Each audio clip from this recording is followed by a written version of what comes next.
ये जाने वाले नहीं अभी देश से, क्योंकि हमारा पड़ोसी बहुत दुखी है, परेशान है, हार चुका है, पिट भी चुका है।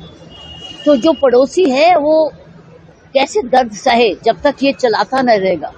और साथ में ये मनी पावर है, ये जो ग्रुप्स हैं ये पैसा है, पैसा का खेल है, क्योंकि अगर ये टेरर नहीं करेंगे तो पैसा कैसे कमाएंगे। तो ये तो चलता रहेगा। हमारे देश को बहुत ज्यादा अलर्ट रहना पड़ेगा, रेडिकलाइजेशन से बचेगा, अपने फेथ को टेरर के लिए नहीं अटैक करेगा, अपने फेथ को अच्छे कर्मों के लिए करेगा। जब तक ये समझ नहीं बढ़ेगी ये टेरर अटैक होते रहेंगे। हमको बहुत समझदारी से इस देश की पुलिसिंग करनी है। और मैं समझती हूँ इंटेलिजेंस तो है, पुलिस का रोल बड़ा जबरदस्त है इन्वेस्टिगेशन में, फोरेंसिक्स में, प्रिवेंशन में, लेकिन कम्युनिटी पुलिसिंग का इस वक्त सवाल है। हम अपने अपने पड़ोसी का ध्यान रखें कि क्या कर रहा है हमारा पड़ोसी।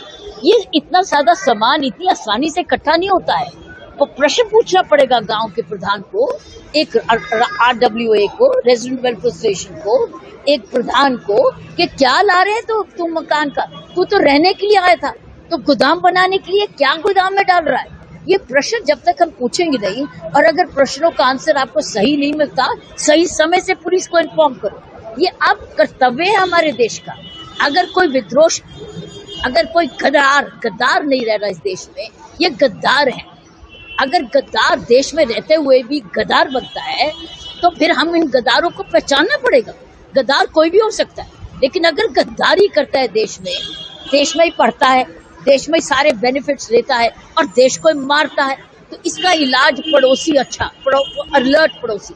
कौन किसको मकान दे रहा है किराए के लिए, कौन किसको गोदाम दे रहा है सामान लखाने के लिए, कौन पड़ोसी रह रहा है कि ये सामान इकट्ठा कर रहा है, ये खतरनाक है। तो इसलिए मैं समझती हूँ अब एक तरफ तो लॉ इन्फोर्समेंट और पुलिस सरकार का काम कर रही है और दिखता है कि कैसी जोर से कर रही है। दूसरी चीज है कि सारे स्टेट्स मिल के काम करें, जैसे UP police, JNK police, Haryana police, Delhi police, Rajasthan, ये जो एरिया पुलिस है, ये सारे एरिया पुलिस अपने आप इकट्ठे मिल के काम करें, इंटेलिजेंस को इकट्ठा जैसे अभी हुआ है। तो मैं समझती हूँ एक तरफ पुलिस मिल के काम करे, दूसरी तरफ कम्युनिटी पुलिसिंग करे, जो अपनी अपनी जिम्मेवारी ले, अपने और देशभक्ति का इम्तिहान पास करे। ये गद्दारों को ढूंढना अब हमारा कर्तव्य है, उनके ऊपर नजर रखना और पुलिस को इन्फॉर्म करना। अब चुनौती ये है